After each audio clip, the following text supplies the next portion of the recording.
ini dilaksanakan secara virtual, tapi tetap tidak mengurangi kebermaknaan atau silaturahmi yang kita lakukan. Semoga ayah bunda dan kita semua dalam keadaan sehat walafiat.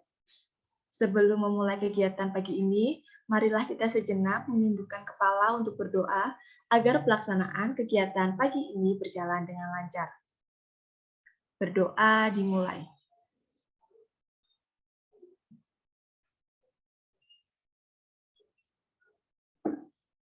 Berdoa selesai.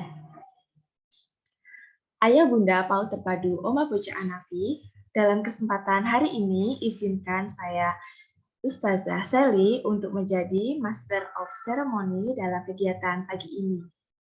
Sebelum memasuki acara, marilah kita dengarkan sambutan dari Ustazah Evi Widya Sukmawati, SEMSI. Kepada Ustazah Evi, waktu dan tempat, saya persilakan.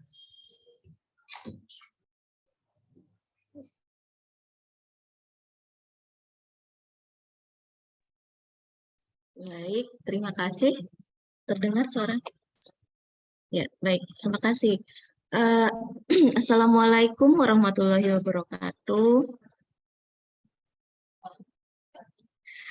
Alhamdulillahirabbil alamin. Puji syukur kehadirat Allah Subhanahu wa taala yang telah memberikan begitu banyak nikmat kepada kita semua. Yang saya hormati narasumber parenting pada hari ini Bunda Ani Kristina, SPSI. Beliau ini adalah praktisi pendidikan anak dan keluarga serta penulis buku parenting. Selamat datang di Forum Omah Bocah Hanafi, Bunda Ani. Apa kabar Bunda Ani? Alhamdulillah, terima kasih Ustazah Evi. Alhamdulillah. Ya, yang saya hormati juga ya Bunda PAUD terpadu Omah Bocah Hanafi, host kita pada hari ini Ustazah Sally, dan moderator kita di parenting kali ini adalah Ustazah Vivi, serta seluruh ustazah yang ikut menyimak parenting pada pagi hari ini. Salawat serta salam tetap tercurah kepada Nabi Muhammad Sallallahu Alaihi Wasallam karena kita pada hari ini sudah berada di dalam kehidupan yang lebih baik lagi. Ayah bunda yang dirahmati Allah, alhamdulillah ini adalah parenting yang kedua di tahun pelajaran 2022-2023. Dan tema kali ini adalah pendidikan intelektual versus pendidikan karakter. Di mana topik ini adalah hasil masukan terbanyak dari ayah bunda yang pernah kami share di awal tahun pelajaran. Dan besar harapan kami dengan adanya parenting ini, sinergi antara sekolah dan orang tua ini dapat berjalan dengan lebih baik lagi. Dan kegiatan ini juga sebagai bentuk upaya keselarasan dan keberlanjutan antara kegiatan di sekolah dan juga pendidikan yang dilakukan di rumah. Baik ayah bunda sekalian, kayak sepertinya tidak perlu berlama-lama lagi karena dari hasil parenting yang lalu diskusinya terlihat sangat interaktif dan sangat luar biasa seru ya Bu Ani ya. Dan sekali lagi kami ucapkan terima kasih kepada Bunda Ani karena sudah menyempatkan waktunya yang sangat sibuk, luar biasa sibuknya ini Bu Ani ya. Dan terima kasih juga kepada ayah bunda yang telah menyempatkan hadir untuk menyimak parenting pada pagi hari ini.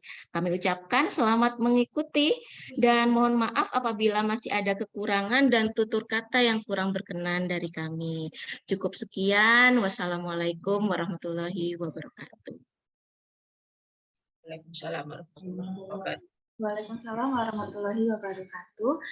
Kami sampaikan terima kasih kepada Ustazah Evi. Memasuki acara inti, yaitu parenting webinar dengan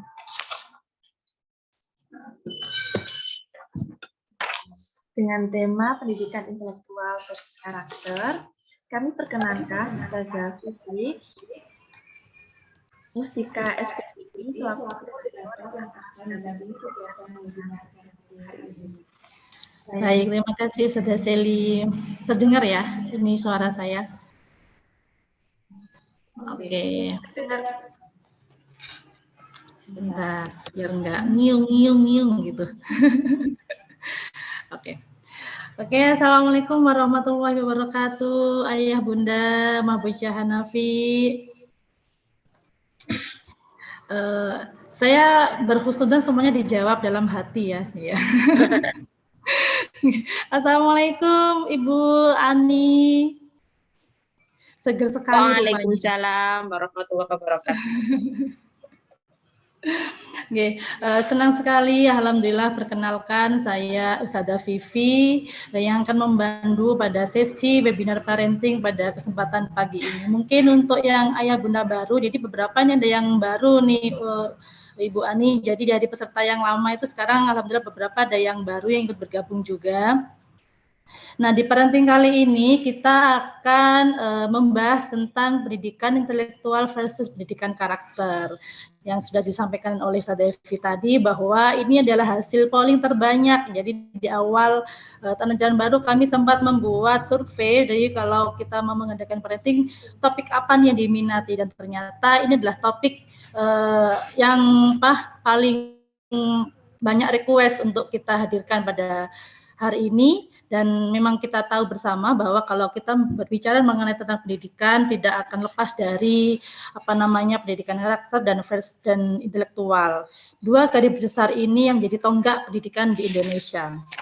Nah, masyarakat menganggap bahwa ketika kita membicarakan tentang intelektual selalu berbicara tentang kecerdasan, tentang menggambarkan tentang kepintaran, tentang kemampuan untuk menyelesaikan masalah, begitu kan?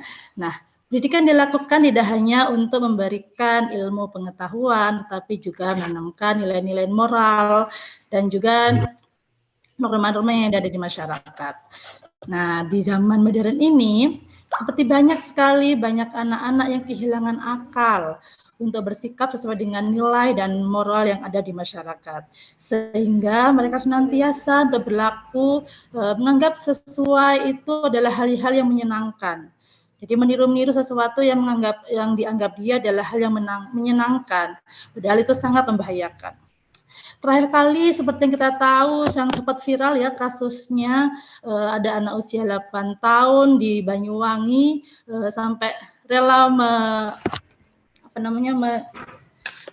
bunuh diri gitu ya, karena terlebih itu adalah karena lingkungan juga berpengaruh, pendidikan nilai moralnya juga berpengaruh. Nah, topik ini sangat spesial. Kita akan belajar bersama bagaimana sih caranya bersama pakar pendidikan anak-anak juga untuk menyelaraskan keduanya, jadi antara pendidikan intelektual dan karakter agar berjalan seiringan. Karena kita tahu itu semua harus mereka pahami menjadi bekal untuk berjalan di dunia yang semakin menantang, yang penuh dengan tantangan gitu. Bu Ani mau menyapa dulu mungkin kepada ayah bunda atau langsung cas-cis-cus nih, udah bersiap nih Bu Ani. Tadi saya WA, Bu siap, oh siap, sudah siap-siap, oh Masya Allah sudah siap ini. Monggo Bu Ani, jadi ini perlu kenalan apa enggak ya? Sudah kayaknya ya, sudah kenal ya. Yang kita tuh sudah banyak juga karyanya beliau ya. Oh ya, nanti ada bukan hadiah surprise dari Bu Ani mungkin. Surprise-nya adalah buku terbarunya Bu Ani, nanti akan mungkin di-spill di akhir acara ya Bu Ani ya. Jadi mungkin ayah bunda yang nanti mau pesen bukunya boleh langsung nanti WA saya, langsung WA ke Ustazah Vivi untuk pemesanan buku apa itu nanti dulu Bu Ani. Jadi kita ngobrol dulu, di skip dulu ya. Jadi itu buat nanti di akhir acara. Monggo Bu Ani. Baik. Bismillahirrahmanirrahim. Assalamualaikum warahmatullahi wabarakatuh. Waalaikumsalam warahmatullahi wabarakatuh. Alhamdulillahirabbil alamin. Asyhadu alla ilaha illallah wahdahu la syarika wa asyhadu anna Muhammadan abduhu wa rasuluh. Allahumma sholli ala Muhammad wa ala ali Muhammad. Rabbi shrah li sadri wa yassir li amri wahlul 'uqdatam min lisani yafqahu qawli. Terima kasih kepada pimpinan Lembaga Pendidikan Omah Bocah An-Nafi Ustazah Evi sudah memberikan amanah ya. Bahkan ini sudah berbulan-bulan yang lalu lah ya, ingin membangun kerjasama untuk kegiatan untuk orang tua ini. Saya merasa dipercaya sekali ya. Mudah-mudahan ini jadi keberkahan untuk saya yang berbagi di sini, juga buat orang tua, ustadz-ustadz sekalian pengajar di sini. Terima kasih juga kepada yang sudah mengantarkan acara ini, ada Ustadzah Sally dan Ustadzah Vivi. Ustadzah Evi gurunya cantik-cantik ya. Masya Allah. Saya itu Bu, aku GR. GR katanya. Ayah bunda dan Ustazah, ini saya sampaikan di awal dan saya bisa merasa berbangga hati bisa bekerja sama dengan Anafi ini, salah satunya dengan profil Ustazah yang cantik. Cantik ini semua perempuan insya Allah katanya cantik ya. Tapi kalau saya boleh cerita, beberapa waktu yang lalu saya ini kan memang dapat amanah untuk berkeliling ke banyak lembaga pendidikan gitu ya. Dan terutama pendidikan anak usia dini. Nah, beberapa waktu yang lalu saya itu dapat semacam permohonan kerjasama asesmen anak usia dini. Jadi anak-anak itu diobservasi, tapi kan kalau yang observasi para praktisi psikologi kan memang agak beda ya dengan kayak anak-anak dinilai motoriknya, kognitifnya gitu. Kalau kita kan pakai instrumen-instrumen yang terstruktur. Nah, waktu itu kami seharian di sebuah sekolah, saya bersama tim saya, semuanya anak-anak dari psikologi begitu. Kemudian kita mengobservasi anak-anaknya begitu ya. Anak-anaknya itu ya dibilang nggak sopan, lumayan gitu loh ya, lumayan nggak sopan. Tapi alhamdulillah masih terkendali ya. Saya bawa tim itu memang tim saya itu memang udah biasa pegang anak kecil-kecil gitu ya, dan semuanya punya basic psikologi. Dan seperti Ustazah Sally dan Ustazah Vivi ya, tim Anafi ini, anak-anak bilang tim yang saya bawa itu kok cantik-cantik gitu ya. Maksudnya anak kecil aja bisa bilang gitu loh ya. Waktu itu salah satu tim saya yang saya bawa namanya Adel, memperkenalkan diri sebagai Kak Adel. Kak Adel kok cantik ya.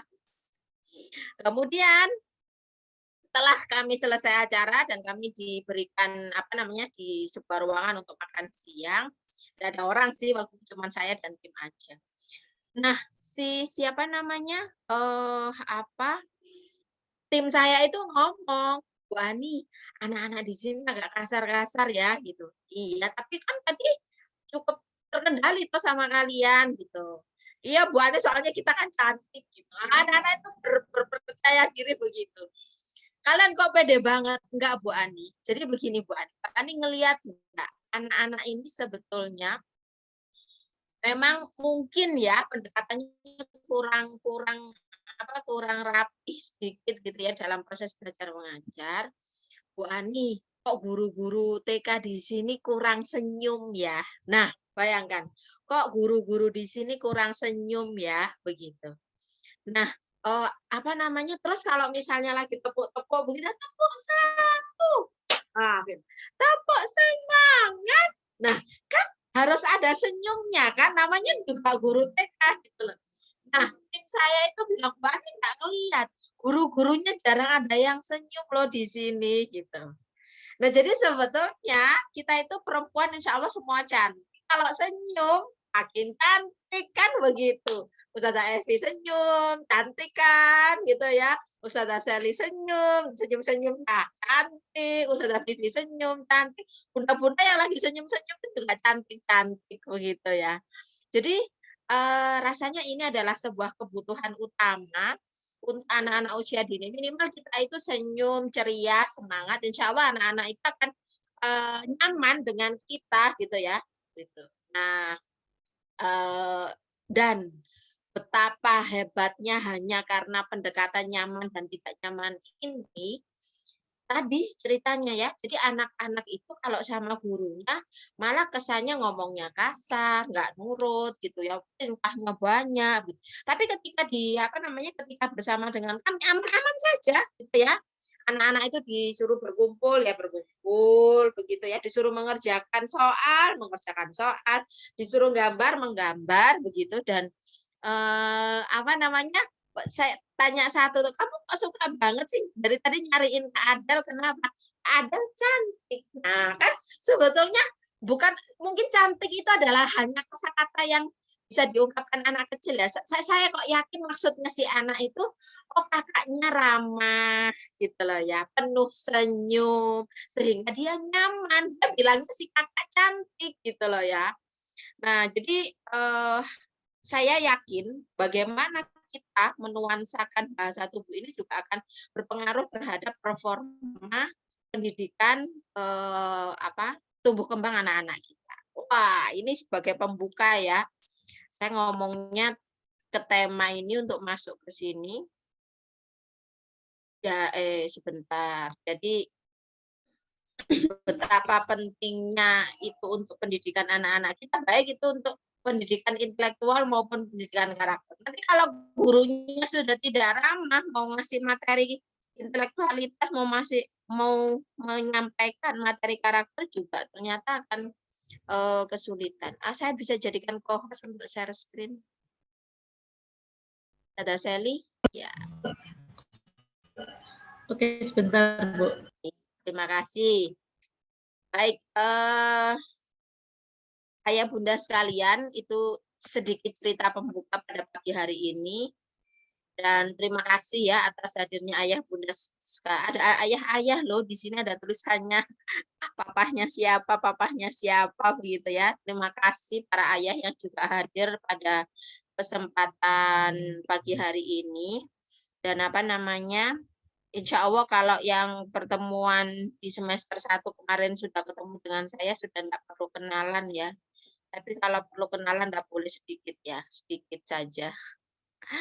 Jadi saya itu melabeli diri saya ini adalah praktisi pendidikan, karena saya memang berkeliling ya, bekerja sama dengan banyak lembaga pendidikan untuk mensuplai ide begitu ya, pemikiran-pemikiran, desain-desain pendidikan begitu ya.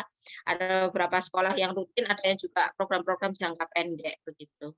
Tapi secara kelembagaan saya tergabung di lembaga bernama Geria Parenting Indonesia dari 2011 sampai sekarang.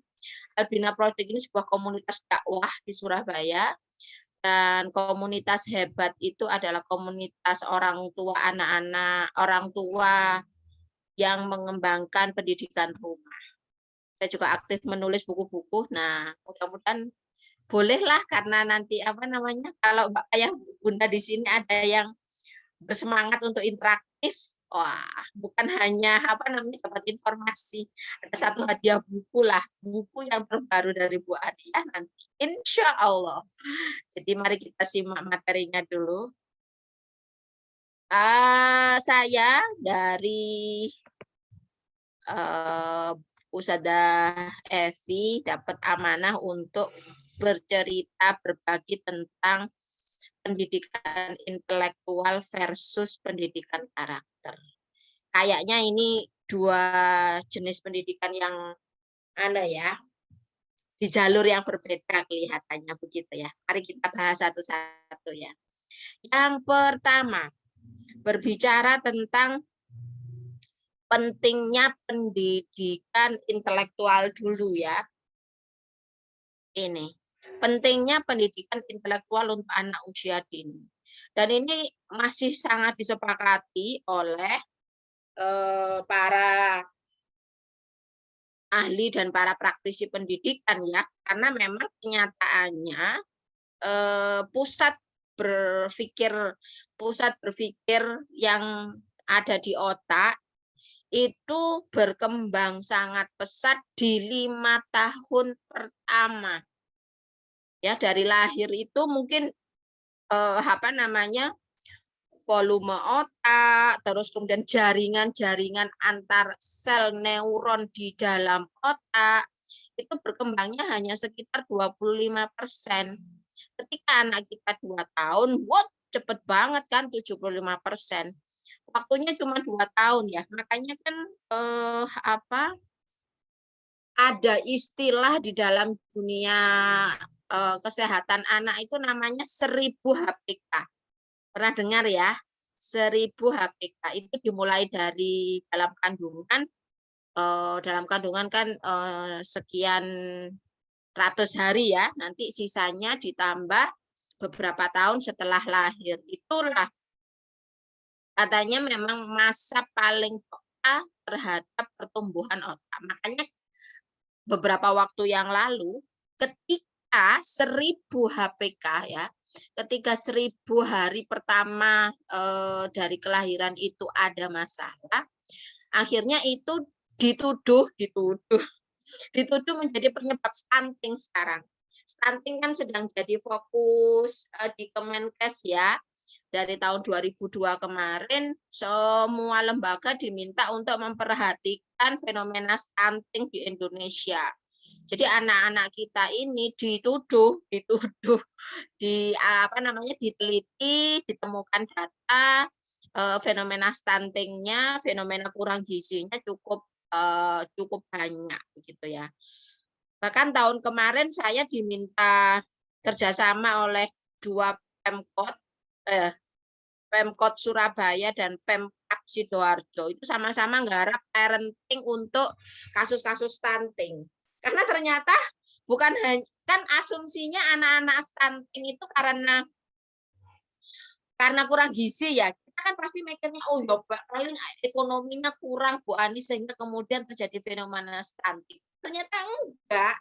Ada orang yang secara ekonomi cukup ya berada, tapi karena gaya hidup, karena tata kelola di rumahnya, ya pengasuhan anaknya kurang tepat, kena stunting juga begitu ya. Sehingga ini menjadi masa-masa peka ya dari lahir sampai umur 2 tahun itu kan perkembangannya dari 25% ke 75% signifikan banget gitu. Dan kalau ini ya kita lanjutkan sampai umur 5 tahun nanti perkembangan otak itu akan sampai di titik 90%. Ini kalau 5 tahun pertama ini kita tidak tepat dalam memberikan nutrisi dan stimulasi, ya intelektualitas anak-anak itu akan terancam begitu ya. Perkembangan intelektualitasnya bisa jadi tidak optimal karena 5 tahun pertama yang tidak diberikan stimulasi dan nutrisi yang terbaik. Nah, salah satunya akhirnya nanti jadinya fenomena stunting itu begitu ya. Jadi stunting itu kalau sudah masuk kategori stunting, intelektualitasnya biasanya ditemukan menurun, bukan menurun ya. Intelektualitasnya itu dalam kategori yang kurang begitu ya, emosinya juga bermasalah, terjadi kesulitan belajar macam-macam lah begitu.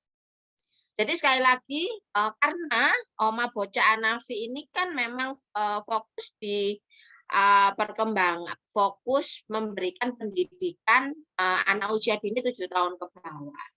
Kita harus menyadari bahwa ya ini adalah saat-saat krusial anak-anak kita begitu ya. Ini 5 tahun pertama yang luar biasa sehingga bekerja sama membangun bersama dengan Oma Bocah Anafi ini menjadi ini sangat menjadi pondasi untuk masa depan intelektualitas anak-anak kita. Taruhlah kalau soal nutrisi itu sudah diurus atau mungkin diselesaikan menjadi tanggung jawab orang tua di rumah begitu. Tapi kalau soal stimulasi kan mungkin orang tua di rumah punya keterbatasan untuk memberikan stimulasi terbaik. Maka kemudian pendidikan seperti Bocah Oma Anafi ini akan sangat mendukung perkembangan intelektualitas anak-anak kita. Penting banget. Kalau ditambahkan lagi, jadi anak-anak umur 0 sampai 3 itu konon katanya otaknya sedang masuk periode penyerapan, absorption period, ini menyerap gitu ya, menyerap kayak katanya itu kayak spons gitu ya, dikasih dasar-dasar segala macam. Terus kemudian 3 sampai 6 tahun ada periode konsolidasi. Jadi kemampuan-kemampuan ini makin makin terhubung antara satu satu kemampuan dengan kemampuan yang lain. Nanti kalau sudah umur 6 tahun ke atas baru bisa kita harapkan anak-anak nampak berprestasi. Jadi kalau anak-anak TK itu, kok anak saya nggak kelihatan prestasinya ya Ustazah, sebetulnya memang belum tahapnya begitu ya. Nah, oleh karena itu melihat bagan-bagan ini rasanya tidak bisa ditawar bahwa memang pendidikan intelektualitas itu penting karena memang fondasinya ya waktu 7 tahun ke bawah ini. Apalagi kalau saya tunjukkan ini ya, Masya Allah gitu ya. Jadi ini ada apa namanya waktu lahir gitu ya.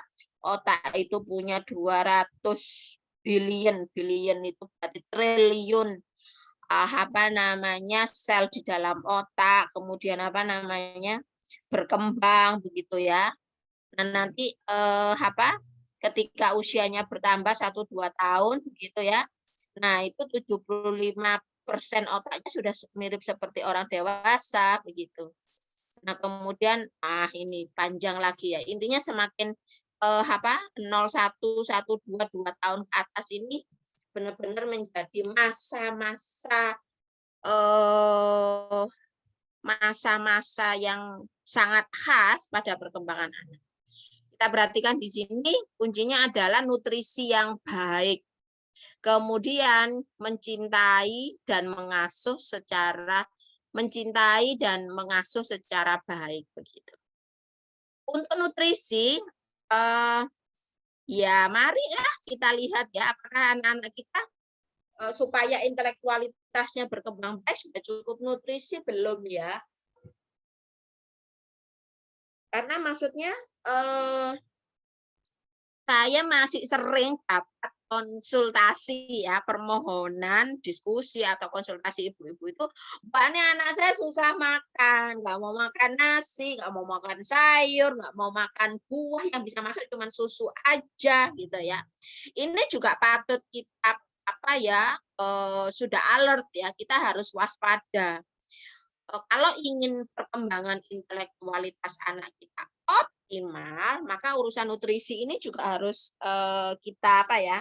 Kita rapikan gitu ya. Nggak boleh anak-anak cuma minum sufor asal kenyang aja begitu ya.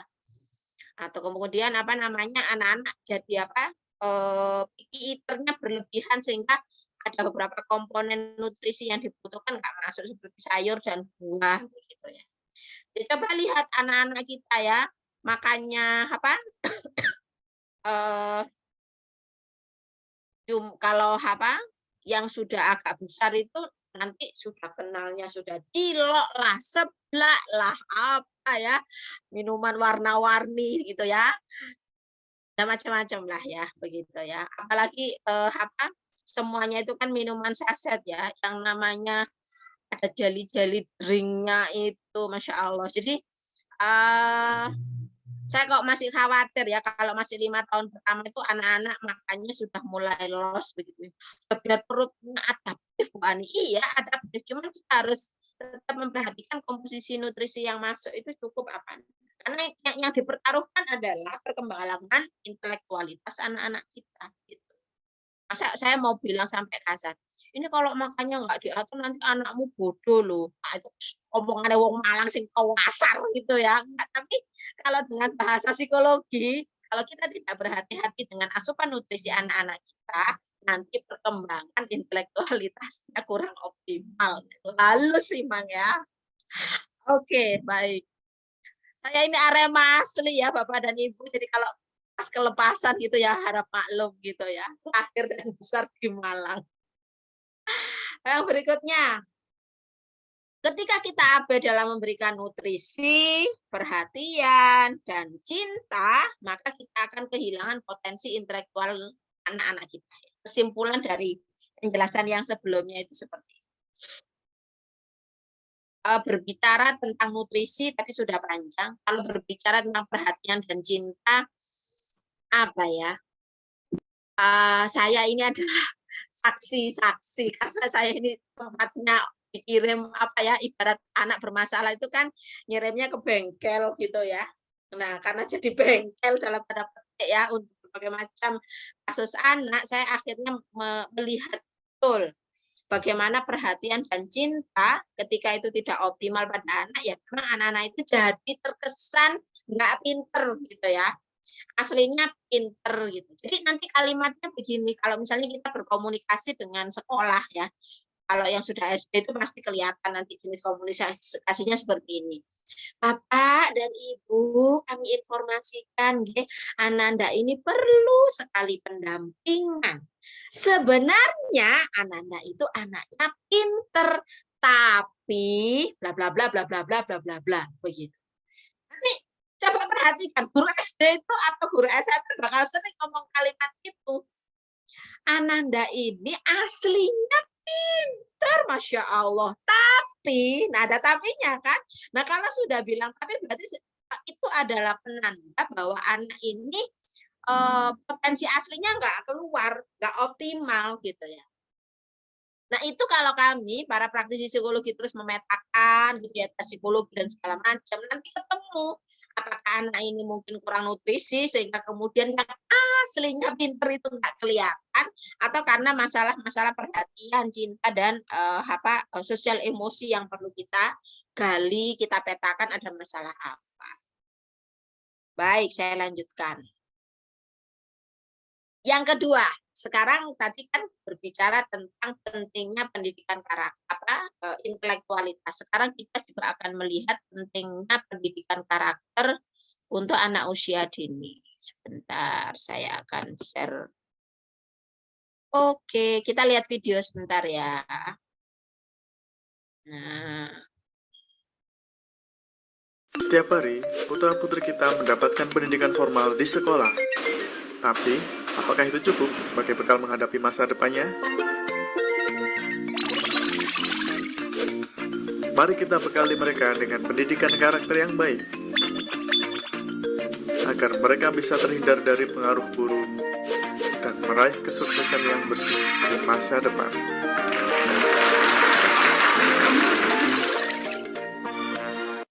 oke, itu pesan sponsor dari Kemendikbud ya.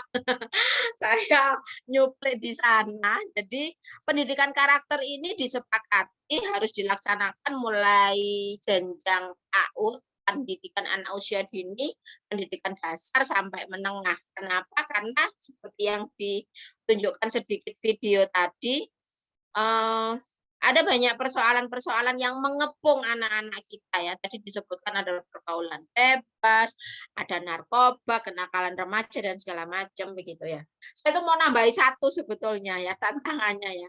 Kita amat sangat butuh pendidikan karakter itu karena anak-anak kita sekarang sedang dikepung oleh banjirnya informasi dari media sosial itu. Jadi kalau nggak kita pilah-pilah ya, kalau anak kita juga nggak ngerti cara memilah informasi, nanti jadi ikut yang jelek-jelek.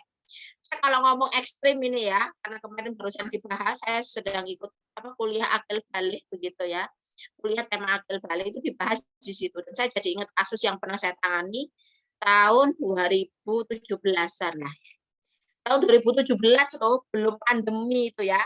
Apalagi sekarang setelah pandemi itu kan kelekatan kita semua ya, anak-anak ya, kita orang dewasa kepada gawe itu kan lebih luar biasa. Saya tahun 2017 itu dapat kasus anak usia 5 tahun itu di TK di 2 TK. Ya, TK di daerah Sidoarjo. Nah, di TK itu lagi ngetren mainan yang laki-laki itu mainan kemaluan. Masuk mereka berdua ke dalam kamar mandi begitu ya. Nanti terus celananya diturunkan, terus mereka saling memainkan kemaluannya begitu. Itu kalau waktu dibawa ke mana? Ke tempat saya itu kan gurunya sudah mikirnya macam-macam ya, Bu Ani itu gimana caranya sampai kayak gitu. Masa anak-anak itu sudah punya, anak umur 5 tahun sudah punya hasrat seksual begitu dan seterusnya begitu ya. Waktu akhirnya dibawa, diperiksa, diajak ngomong, dites pakai gambar, pakai role play segala macam, barulah ketahuan.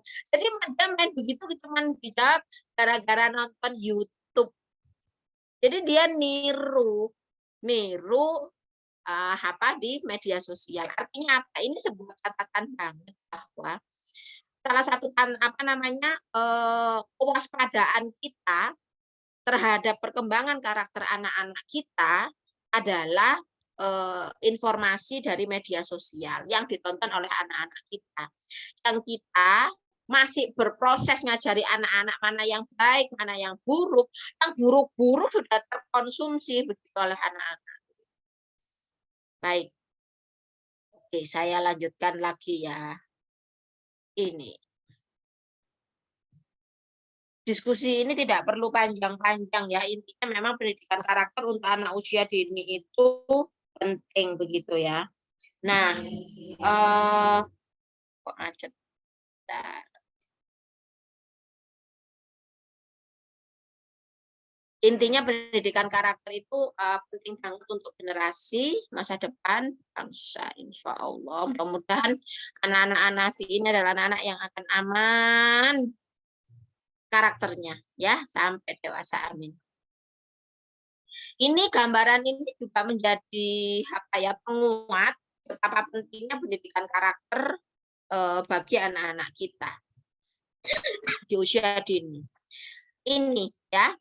Jadi putra-putrinya ayah bunda itu kan ada di fase early childhood gitu ya. Tugas pendidikan kita yang paling signifikan itu adalah anak-anak memiliki regulasi emosi yang baik begitu ya. Kenapa? Karena inilah yang nanti akan jadi fondasi hanya hal yang lebih serius. Contohnya nanti ketika mohon maaf. Contohnya ketika anak-anak nanti masuk usia SD, itu baru benar-benar dibangun karakter-karakter inti.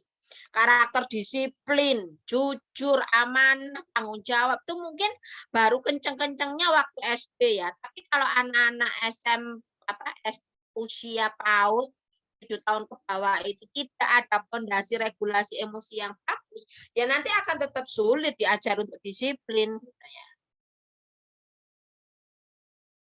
Nanti SD-nya agak besar akan diajari keterampilan untuk sukses di sekolah dan dunia kerja. Kemudian meningkatkan pemahaman mereka tentang nilai-nilai hidup bersama masyarakat. Kemudian ini ada cognitive value, baru nanti bicara tentang kekuatan karakter dan bagaimana mengambil keputusan dan mengaplikasikan ini di dalam kehidupan. Saya pikir insya Allah ya Bunda kok ya sampai di sini masih amat sangat sepakat lah ya bahwa kalau tadi dibilang pendidikan intelektual itu penting. Pendidikan karakter penting, sama pentingnya, bahkan mungkin lebih penting pendidikan karakter. Sekarang kita lihat. Tantangan pendidikan intelektualitas dan karakter di anak-anak kita usia dini itu apa sih? Gitu ya. Yang pertama, anak-anak kekurangan nutrisi dan stimulasi terbaik sehingga kurang optimal perkembangan intelektualnya. Jelas ya, tadi saya sudah ngomong panjang lebar. Kalau anak-anak kita kurang nutrisi, kurang stimulasi, ya jadi nggak pinter gitu ya. Sebentar, saya itu ada satu yang ingin saya bagi. Sebentar, di mana ya?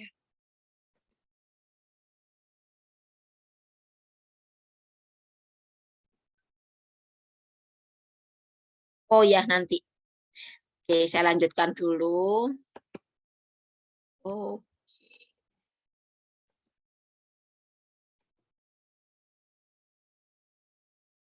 Anak-anak yang kekurangan nutrisi dan stimulasi itu intelektualitasnya kurang berkembang. Tadi ya seperti saya ceritakan, jangan sampai kita menyesal anak kita sudah SD, sudah SMP, atau bahkan SMA, terus nanti gurunya bilang, Ibu, Bapak, sebenarnya anak ini pinter, tapi itu ada tapinya, tapi males, tapi jahil, tapi tidak mau mengerjakan tugas, tapi ini dan itu.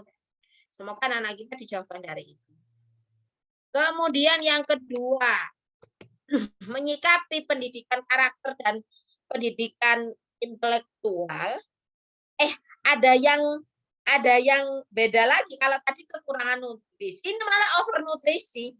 Anak-anak yang overnutrisi dan stimulasi buruk menjadi cepat memasuki masa pubertas.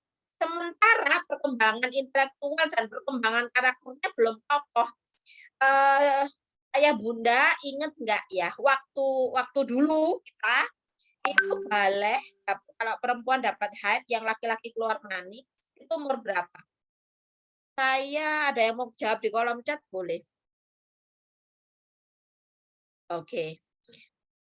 Ustazah Vivi atau Ustazah Sally mungkin bisa nulis di kolom chat dulu baliknya umur berapa. Saya coba pengen tahu ya. Saya umur kalau nggak 13-14 waktu itu. Kelas 2 MTS berarti sekitar 14 tahun. 14. Lu ada yang umur 15. 13, 14, usia SMP ya, rata-rata 14 rata-rata. Nah, anak-anak kita di zaman ini, itu yang perempuan headnya rata-rata umur 10, 11, kelas 5 SD. Silakan cek sudah. Di SD manapun, saya sudah pergi ke banyak sekolah, dan ceritanya sama. Headnya itu maju. Bahkan kemarin tuh saya ngisi di sebuah SMP mana ya, di daerah Perak, Surabaya, waktu saya survei. Anak saya 9 tahun sudah head, Bu Ani, begitu ya. Ini tantangan banget gitu ya. Kenapa kok ini menantang? Bayangkan anak umur 9, 10 tahun itu sudah dewasa secara biologis begitu ya. Tapi cara pikirnya masih anak-anak gitu ya. Kemandiriannya masih seperti anak-anak gitu ya. Padahal kalau kita meyakini bahwa ketika anak-anak perempuan itu sudah head, yang laki keluar mani, ya mereka sudah dianggap manusia dewasa oleh agama. Begitu ya. Mereka sudah otomatis menanggung surga neraka dosa pahala gitu ya. Sudah harusnya tahu baik dan buruk, udah bisa memilah dan memilih ini dan itu. Kenyataannya kan tidak gitu ya. Benar, sudah head gitu ya. Tapi manjanya masih seperti anak umur 6 tahun gitu. Kedewasaan berpikirnya belum mengerti tanggung jawab, belum mengerti kalau ini konsekuensinya ini ya, belum mengerti logika sebab akibat secara seksama. Jadi ini tantangan banget ya. Dan para praktisi pendidikan menyepakati anak-anak kita yang makan makan daging yang hewannya disuntik, akhirnya hormonnya berlebih. Kemudian makan buah-buahan, sayur-sayuran yang tidak organik, itu ternyata kemudian juga anak-anak kita jadi kelebihan nutrisi. Kemudian anak-anak kita ya zaman dulu nggak ngerti pacaran, sekarang anak TK sudah jodoh-jodohin temannya, anak SD udah jodoh-jodohin, sudah cie-cie gitu ya, cie-cie gitu. Lucu banget emang, gemesin, tapi kalau kita pikir-pikir sangat belum waktunya gitu. Itu yang bikin mereka pubernya cepat gitu ya. Padahal sekali lagi kita butuh waktu yang agak panjang ya supaya anak-anak itu dewasa berpikir dan dewasa sikapnya. Ketika intelektualitas dan karakter sudah kokoh fondasinya, ya insya Allah mungkin balik ya, tanggung jawab dosa pahala itu bisa kita, anak-anak itu bisa kita lepas dengan tenang begitu. Oke, saya lanjutkan dulu. Ini baru tantangan kedua. Masih ada tantangan yang lainnya. Yang ketiga, ini standar ya, karena saya ini praktisi motorik, saya akan terus mengumandangkan kampanye-kampanye ini. Anak-anak yang kurang stimulasi motorik, itu kita temukan bahwa regulasi emosi yang tadi di bagian kita sebelumnya jadi fondasi pengembangan karakter ke depan, itu regulasi emosinya kurang kuat gitu. Jadi kayak ngambekan, moodnya naik turun, sakara PDW-nya, semaunya sendiri, itu fondasi regulasi emosinya itu jadi kurang kuat, sehingga nanti keterampilan hidupnya jadi agak susah gitu loh ya. Kalau sudah kadung manja kan susah kita dekati di kemudian hari. Struggling lah, penuh perjuangan. Tantangan yang keempat, anak-anak yang tidak mengenal latihan kemandirian, nanti karakternya juga nggak berkembang tangguh di kemudian hari. Saya kalau menganalogikan itu begini ya, saya perspektifnya agak digeser. Saya ketika sudah di dunia kerja, banyak diminta untuk melakukan proses rekrutmen guru, itu adalah saat-saat saya melakukan refleksi yang luar biasa. Gimana saya nemu SDM, calon guru, umur sudah matang secara kronologis ya. Tapi karakternya nggak terbentuk, ya nggak tangguh, nggak sabaran, mudah menyerah, ngambekan, nggak bisa teamwork. Berapa kali saya memutus hubungan kerja gitu ya. Karena kita butuh cepat karakter ini terbentuk gitu ya, supaya sekolah kita aman. Ini menantang sekali ya. Nanti saya eksplor lagi di belakang. Tantangan kelima, anak-anak kurang mendapatkan kebutuhan emosi di usia dini, menjadi potensi masalah karakter di masa depan. Misalnya begini ya. Nah, ini spoilernya buku Tuntas Emosi sih sebetulnya ya. Jadi ketika anak-anak itu waktu usia dini, waktu usianya seputra putri, bapak, ibu, ayah, bunda sekalian yang ada di sini, itu ya kekurangan emosi. Kalau saya pakai istilah apa ya? Di medsos biasanya Pak. Pernah dengar istilah attachment, kelekatan gitu ya. Ada yang pakai istilah ikatan, ada yang lagi pakai istilah bonding. Nah, gitu ya. Anak-anak kita yang kekurangan bonding, kekurangan ikatan, itu ya rata-rata juga akan bermasalah karakternya di masa depan. Makanya sekali lagi, ayo kita pilih pendidikan terbaik di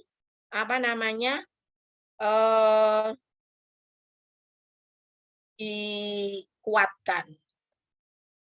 Saya lanjutkan dulu. Ini sharing saya yang terakhir tentang tantangan pendidikan intelektual juga pendidikan karakter. Anak-anak dengan riwayat masalah motorik, kemandirian, emosi itu akan mengalami degradasi intelektualitas di masa dewasa. Kok bisa, Bu Ani? Saya paling gampang ceritanya tentang tes IQ aja ya. Saya praktisi psikologi, sering melakukan assessment ya dari tempat ke tempat yang lain. Nah, ditemukan perbedaan intelektualitas anak dalam dirinya sendiri. Jadi begini, saya tuh kalau meriksa perkembangan kognitif anak emang masih pakai tes IQ. Tapi tes IQ yang saya terapkan ada 2 jenis. Satu, tes intelijensi yang mengukur kemampuan aslinya. Kalau pakai istilah psikologi, kemampuan genetisnya dalam berpikir. Itu biasanya pakai tes-tes yang melihat pola. Ya. Anak-anak itu bisa melihat, membedakan, menentukan pola, enggak, itu kemampuan berpikir dasar. Tapi kemudian saya juga ngecek intelektualitas yang sudah dipengaruhi proses belajar. Bisa jadi tesnya agak beda. Jadi yang dites itu sudah kemampuan berbahasa, matematika, logika spasial, logika verbal, logika logika sebab akibat, semuanya ditanyakan. Nah, itu selama ini kami sering menemukan anak ini aslinya, sekali lagi ya, aslinya pintar, aslinya IQ-nya yang tes genetis itu 120, 115, 130. Begitu dites pakai alat tes yang kompetensi psikologis yang sudah dipengaruhi lingkungan, itu ternyata turun beberapa degree gitu ya. Saya pernah dapat itu tes IQ-nya 120, 130 yang genetis. Itu waktu dites pakai alat yang apa namanya? Hasil aktualisasi belajar, IQ-nya 84. Pernah dapat lagi 125 nanti tes IQ yang menunjukkan kemampuan hasil belajar itu 90 sekian. Kan hilang berarti nanti, makanya ucapannya guru SD mungkin tidak dengan bahasa psikologi ya. Ngapunten Bapak dan Ibu, Bapak anak ini sebenarnya pintar. Tapi karena tadi ya, biasanya kalau nggak saya ngecek motoriknya, ngecek perkemandiriannya waktu kecil, dan ngecek dinamika emosinya dari kecil, ketahuan. Gitu, ketahuan mana yang mengalami perbedaan atau tantangan. Baik, saya sudah panjang ngomongnya ya, padahal masih ada beberapa materi. Saya ingin ngelihat apakah Bapak Ibu, alhamdulillah masih bertahan, semuanya masih belum masih menyimak, mudah-mudahan ya. Bapak dan Ibu coba nggak usah buka kamera nggak apa-apa, tapi lihat saya, Ustazah Sally, Ustazah Vivi yang buka kamera begitu. Masih menyimak ya. Angkat tangan kananmu, oke. Angkat tangan kirimu, oke. Taruh tangan di depan, seret. Gosok-gosok. Gosok-gosok sampai agak anget. Tempel di sini. Oke, terima kasih. Lagi 1. Oke, digosok. Sampai anget, gosoknya kenceng lagi, gosok. Taruh di mata. Saya itu kalau ngambil menu perawatan itu totok wajah itu yang paling seneng itu kalau alis sama mata digini-ginikan tuh. Itu kayak enteng gitu ya, pikiran plong. Baik, sebetulnya kita bisa kalau mau sendiri gitu ya. Terima kasih, masih konsentrasi, masih fokus. Saya lanjutkan sedikit lagi, habis ini kita tanya jawab. Setelah bicara tentang tantangan pendidikan intelektual dan pendidikan karakter, saya lanjutkan ke sini ya. Ini tantangannya. Jadi saya itu sebenarnya pengen anak-anak itu kalau memang sama Allah dikasih IQ tinggi, cerdas, ya sudah optimalkan gitu ya. Optimal, IQ yang hasil belajar juga ikut tinggi. Mudah-mudahan.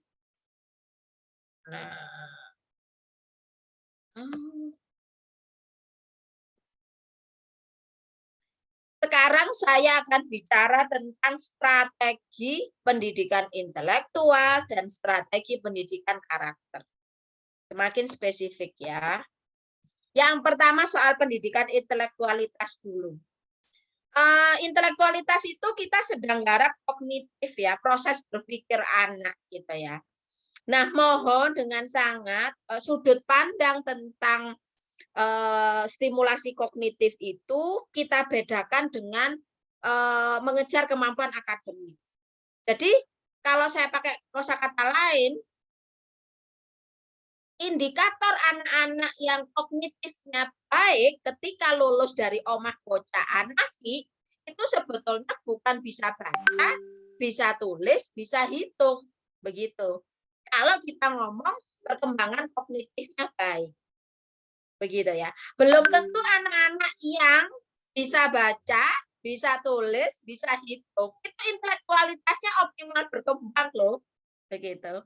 Karena saya bisa karena saya pernah jadi guru TK ya. Saya bisa bikin bisa mendampingi anak-anak yang susah baca jadi bisa baca dalam waktu cepat gitu. Dulu saya pernah nemu beberapa metode gitu.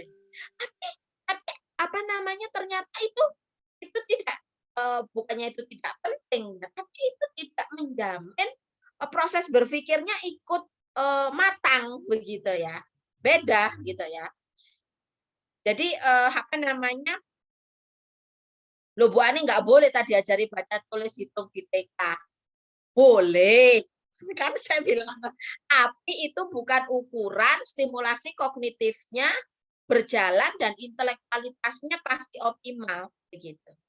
Karena berbeda ya, bukan berbeda ya, apa namanya, agak-agak spesifik harus didefinisikan yang beda.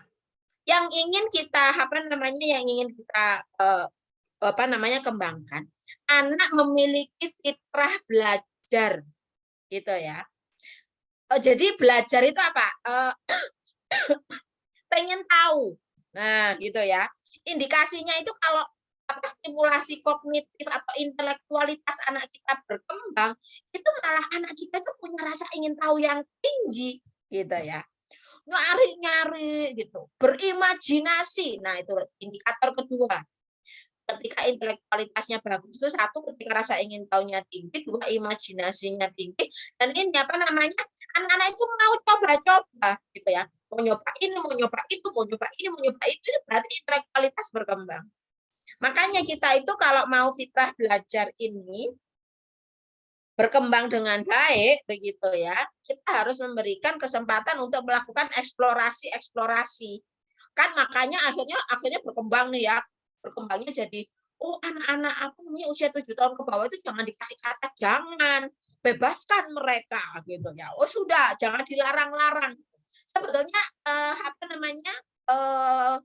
filosofinya itu ini, anak-anak itu diminta untuk bereksplorasi. Kalau kita sering bilang jangan, akhirnya mereka ragu-ragu untuk mengeksplor lingkungannya. Akhirnya intelektualitasnya tidak terstimulasi dengan baik. Akhirnya, perkembangan berpikirnya jadi nggak optimal, yang aslinya pinter jadi nggak pinter. Tapi ngomong-ngomong tentang jangan, tapi ya kita harus mendefinisikan ulang ya. Kalau nanti kita bicara dengan pendidikan karakter, masa nggak boleh sih melarang anak yang sedang mengerjakan perilaku tidak pantas gitu ya. Kita boleh pakai kata jangan gitu. Yang nggak boleh itu pakai kata jangan, tapi oktavnya 7. Kalau kita ngomongnya jangan sayang, enak kan? Apalagi sambil senyum. Jangan gitu dong sayang, gitu. Mama kan sedih kalau kamu pecah-pecahin itu. Jangan gitu sambil melotot gitu. Itu yang maksudnya ke sana ya. Maksudnya yang sebetulnya dilarang itu adalah jangan dengan segala nuansa bahasa tubuh kita yang negatif, nada suara, melotot atau apa itu yang akan kalau di perkembangan otak ketika anak-anak kita diberi stimulasi, maka sambungan-sambungan antar neuron di dalam otak tadi yang 25% jadi 75 jadi 90% itu sedang terjadi optimal. Begitu dibentak, begitu ya, ada kata-kata negatif, nah itu sambungan-sambungan otaknya protol pas. Itu yang tidak kita mau. Berikutnya yang ketiga, aktivitas bermain tanpa gawai menjadi media tumbuh pesatnya perkembangan kognitif. Makanya kalau ada pertanyaan, ini kan ada banyak game-game edukatif di HP, di aplikasi yang bisa kita install, ada puzzle, mewarnai, strategi, bisa ada game itu memelihara hewan, begitu ya. Apakah itu tidak bagus untuk kognitif anak? Mungkin memang masih fungsional ya. Kalau kita bisa pilih game-game yang baik di HP itu untuk anak, ada beberapa yang masih bermanfaat. Tapi, begini ya, permainan yang sama. Misalnya anak-anak main puzzle nih ya, main puzzle di HP. Sama main puzzle beneran, puzzle kayu-kayu di omong bacaan anak banyak juga kan gitu ya. Itu ketika anak-anak memegang gitu ya, memegang puzzle-nya, memasangkan gitu ya. Sama mereka main puzzle-nya di gambar layar yang tidak nyata gitu.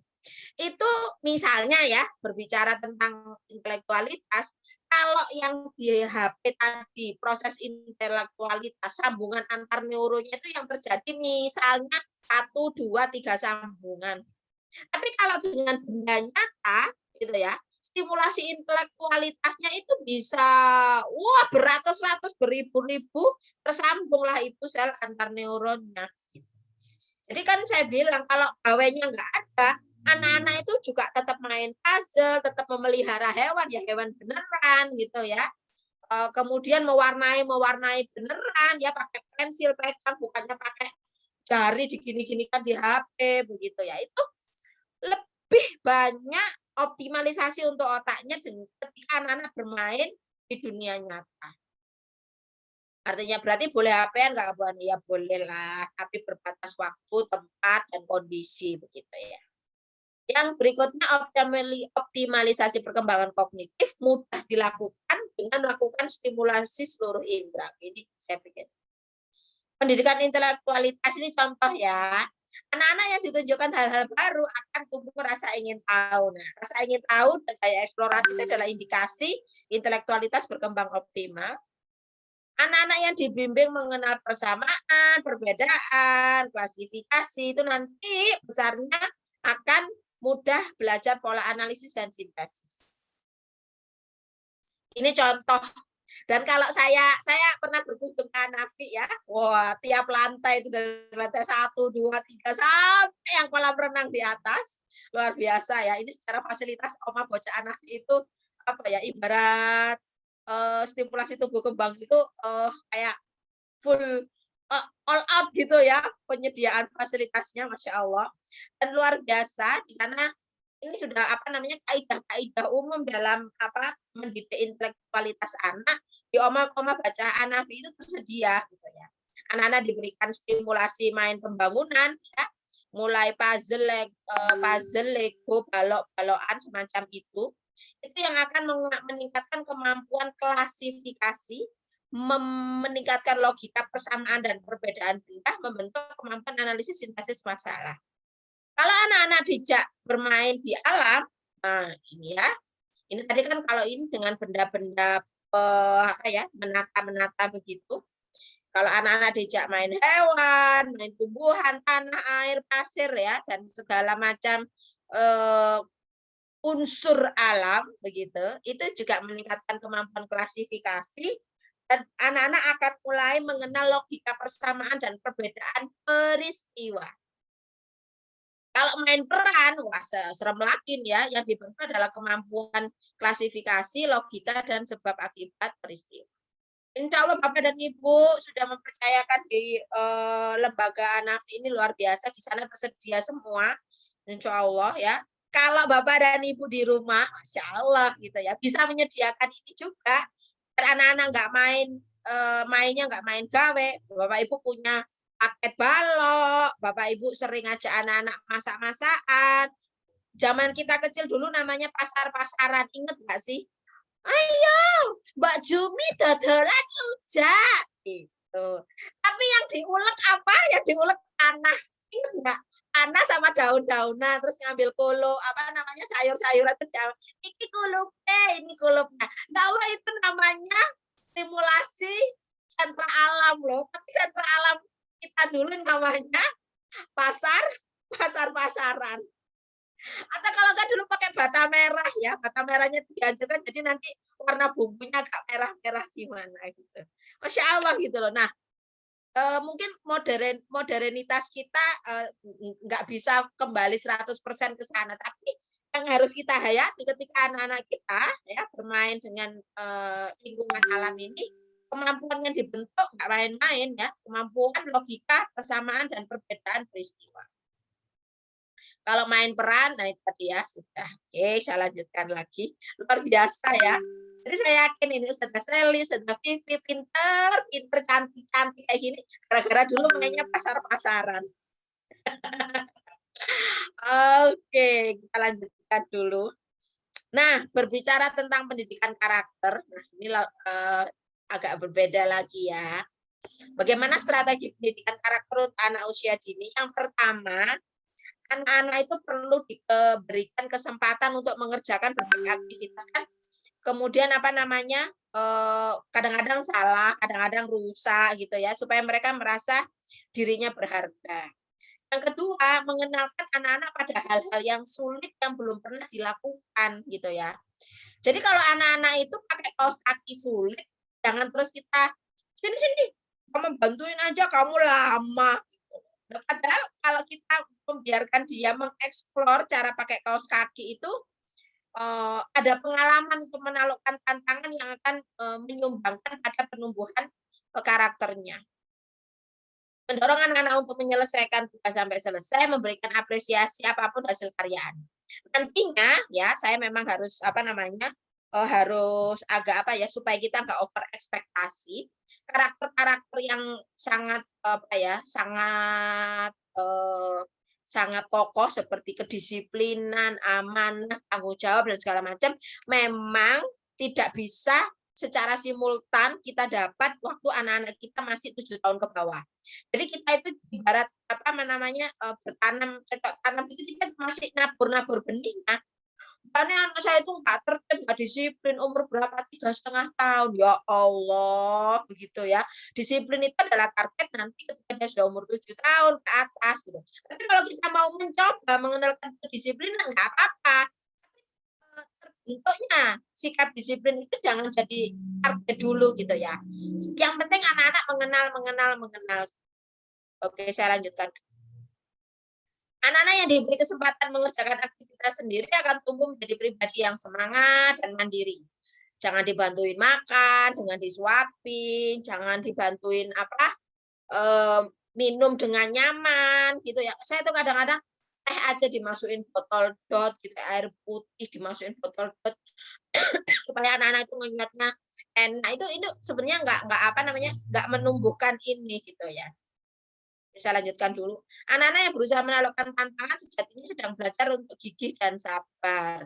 Oke, jadi kalau anak-anak ya lagi kesusahan gitu, kok nggak bisa sih gitu ya, lagi ngerunce susah atau masang ini anak-anak itu kalau dikasih baju berkancing itu kan langsung merengut gitu ya, soalnya kan susah gitu makainya.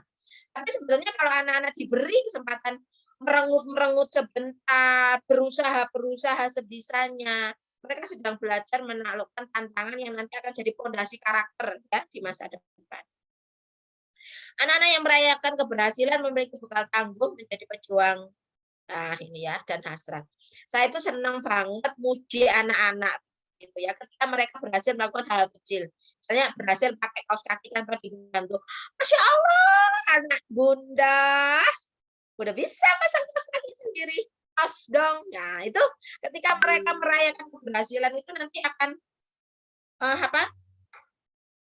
perkembangan karakternya bisa semakin luar biasa. Ini contoh-contoh media pendidikan karakter yang bisa kita cicil untuk anak 7 tahun ke bawah. Lewat latihan motorik bisa, lewat latihan kemandirian bisa, lewat pendampingan bermain bisa. Coba saya cek ya. Ini contoh ya, contoh aja kalau kita mau nyicil beberapa, sedikit. Bentar.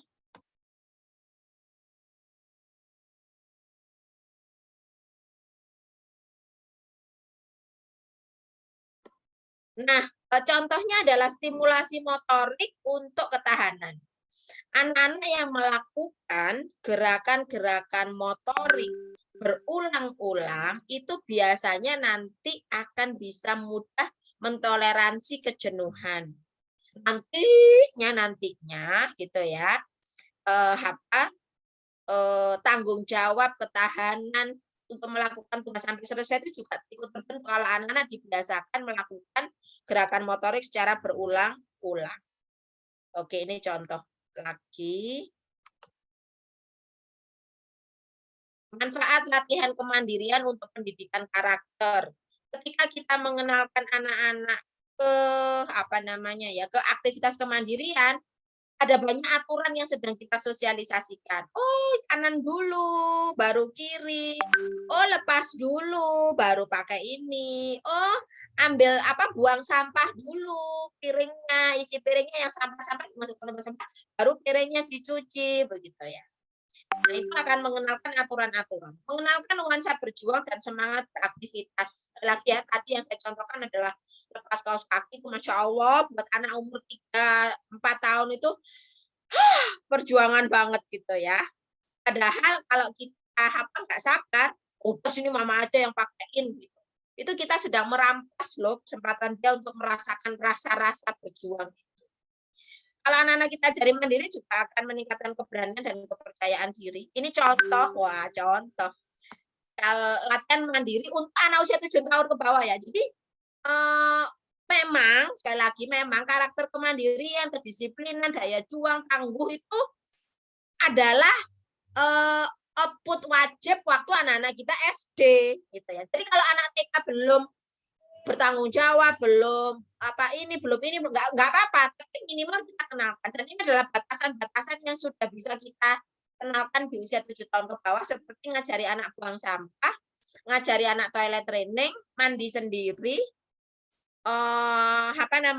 nah ini ya, berpisah ya, ngantar anak-anak itu sebaiknya memang cuma sampai di gerbang, nggak perlu sampai ke kelasnya, pakai kaos kaki, makan tanpa disuapin, ini benar-benar latihan semangat berjuang, bangun pagi gitu ya, kemudian membeli sesuatu sendiri.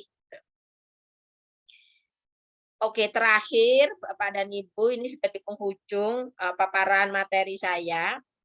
Pendidikan dari cerita saya yang panjang lebar dari tadi, sebetulnya kalau kita ngomong pendidikan intelektualitas versus karakter begitu ya, itu bukan pendidikan yang perlu kita versuskan karena tidak berlawanan, tidak perlu dibenturkan lagi gitu ya. Dua-duanya penting.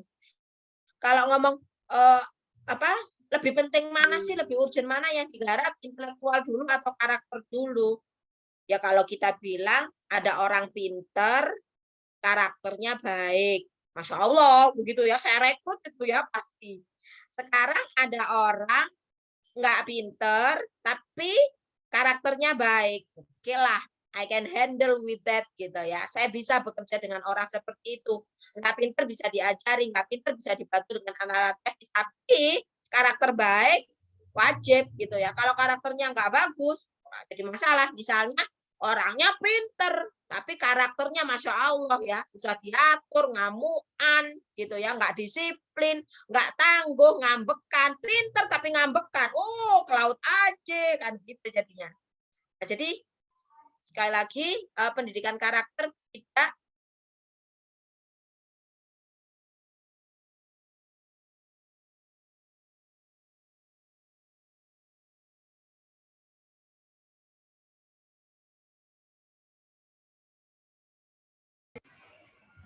Assalamualaikum Bu Ani. Gangguan sedikit. Oke, lanjut dulu. Kalau ada orang ada orang tidak pintar tapi karakternya baik, atau pintar tapi karakternya bermasalah, kita pasti milihnya yang karakternya masih baik. Jadi kalau boleh ya pendidikan karakter memang lumayan lebih prioritas daripada pendidikan intelektualitas. Tapi kalau dua-duanya bisa jalan bareng, ayo kita ikhtiarkan bersama-sama. Baik, saya rasa ini presentasi saya pada pagi hari ini. Nah, ini tadi ya, apa yang saya ceritakan pada pagi hari ini sebagian besar saya ambil dari buku-buku saya sendiri yang saya tulis sendiri, tentang motorik, tentang kemandirian, tentang seksualitas, sekolah menjadi orang tua, macam-macam ini, begitu ya. Ini yang baru, judulnya tuntas emosi ya. Saya mau kasih satu hadiah untuk yang insya Allah diberikan hadiah oleh Allah tapi lewat saya ingin berinteraksi dengan ayah bunda yang beruntung dapat buku baru ini. Beberapa yang saya ceritakan tadi ya tentang perkembangan emosi anak juga saya tulis di buku ini. Ini kontak saya, nanti ada materi yang saya presentasikan pagi ini, insya Allah akan dibagikan oleh ustazah yang ada di sana di grup WA orang tua, sehingga bisa dibaca lagi, ada kontak saya juga, silakan. Oke.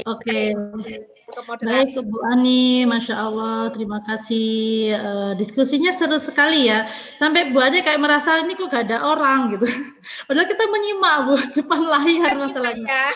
Sebenarnya memang semuanya kita on cam aja ya, biar Bu Ani tahu gitu loh wajah-wajah ayah bunda ini seperti apa sih yang semangat menyimak gitu pada pagi hari ini. Monggo ya Bunda boleh on cam semuanya. Saya belum mandi, nggak apa-apa, nggak kelihatan. Dan mungkin sama di rename boleh, di rename dengan nama Anandanya. Begitu biar semua saling tahu dan kenal. Barangkali ada yang temennya Bu Ani barangkali ya, kita kan nggak tahu ya gitu. Boleh di on cam ayah bunda, saya tunggu dulu sebelum kita masuk ke sesi tanya jawab. Seru sekali memang Bu Ani ya kalau berbicara tentang karakter, tentang itu intelektualitas yang menjadi apalagi anak-anak di usia di bawah 5 tahun, di bawah usia-usia TK, usia-usia kelompok bermain itu lagi suka-sukanya melakukan aktivitas sendiri memang Bu Ani. Nah, terkadang karena melakukan aktivitas sendiri ini lama, nggak selesai-selesai. Keburu jalan, keburu telat, gitu. Sarapannya di mobil aja, gitu. Banyak cerita-cerita jadi ayah bunda begitu Bu Ani. Ini sebenarnya mau mengancingkan baju sendiri, tapi sudah keburu telat. Ini mau berangkat gitu. Akhirnya saya bantu, nggak jadi nggak jadi kemandirian gitu ya.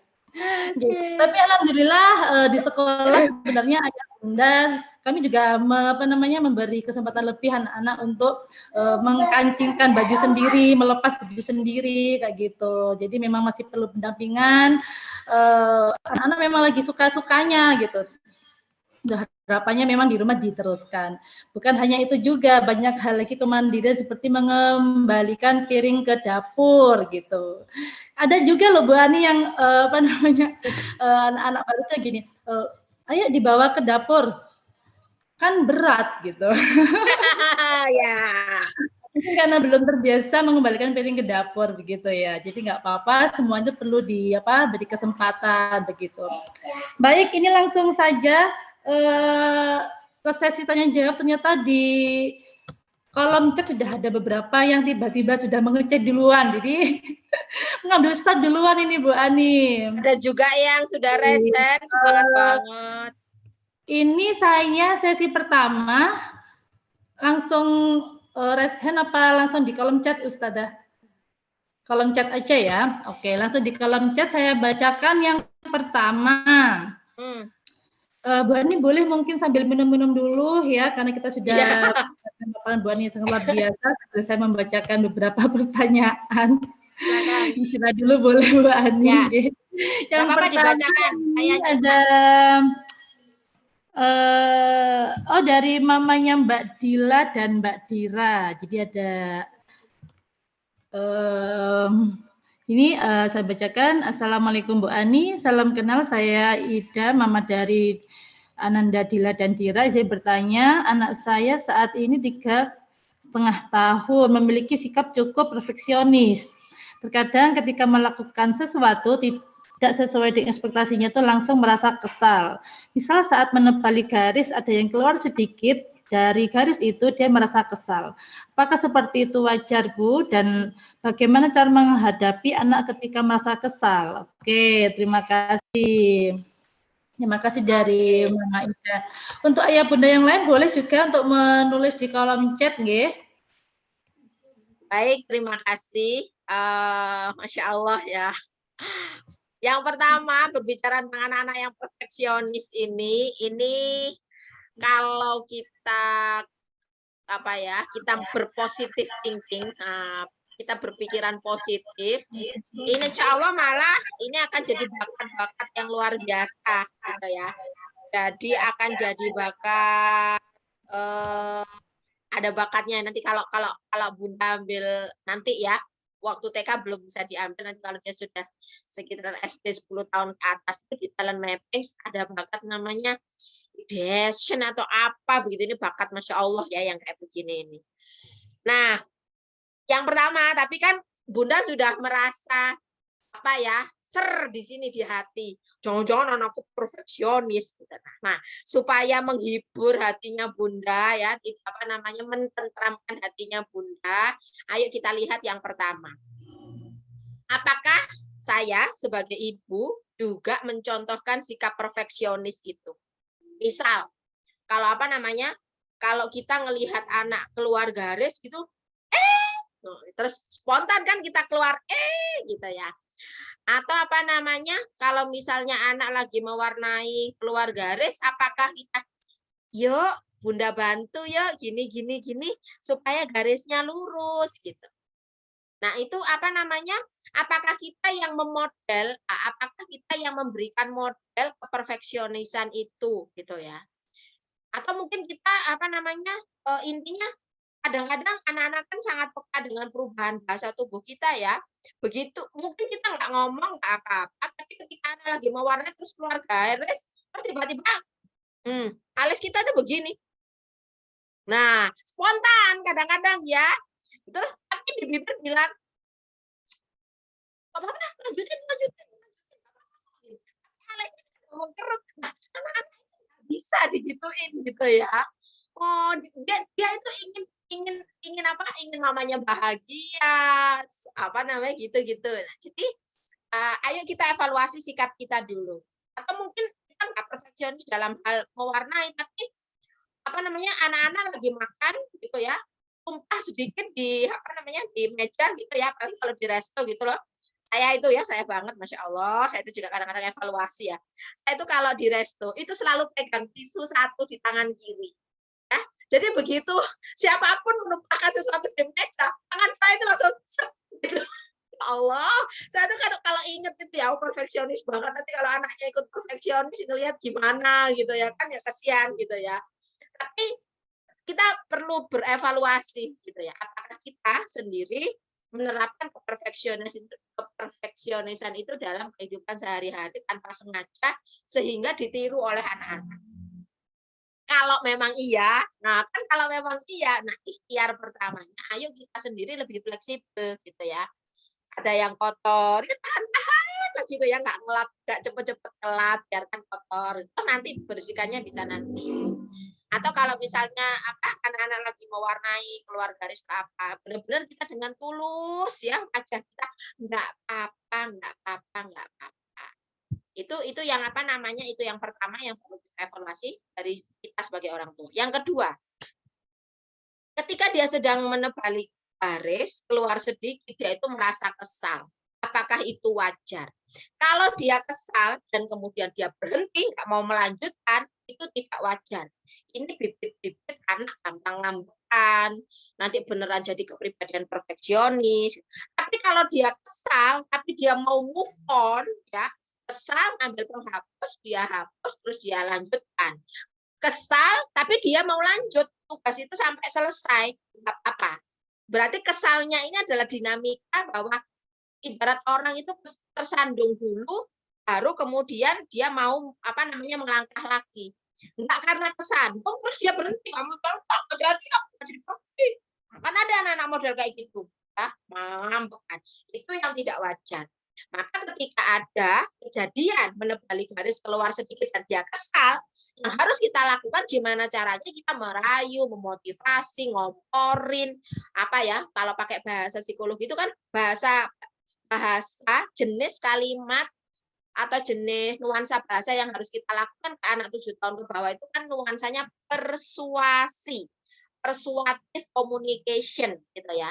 Kita tuh nggak boleh terlalu tinggi, nggak boleh memanjakan, tapi kita harus motivasi anak. Makanya yang paling cocok kan bahasa komunikasi persuasi. Ayo, adik bisa dilanjut lagi, nggak apa-apa. Tadi sudah keluar garis, yuk kita lanjutkan.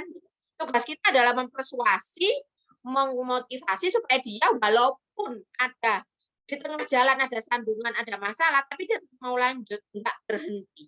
Nah itu yang akan apa namanya menjadikan proses kekesalan dia ternetralisir dan menjadi fenomena yang wajar. Begitu ya. Tadi sekaligus menjawab pertanyaan bagaimana cara menghadapi anak ketika kesal. Persuasi. Gimana caranya dia nggak ngambek, berhenti, nggak mau melanjutkannya. Terima kasih.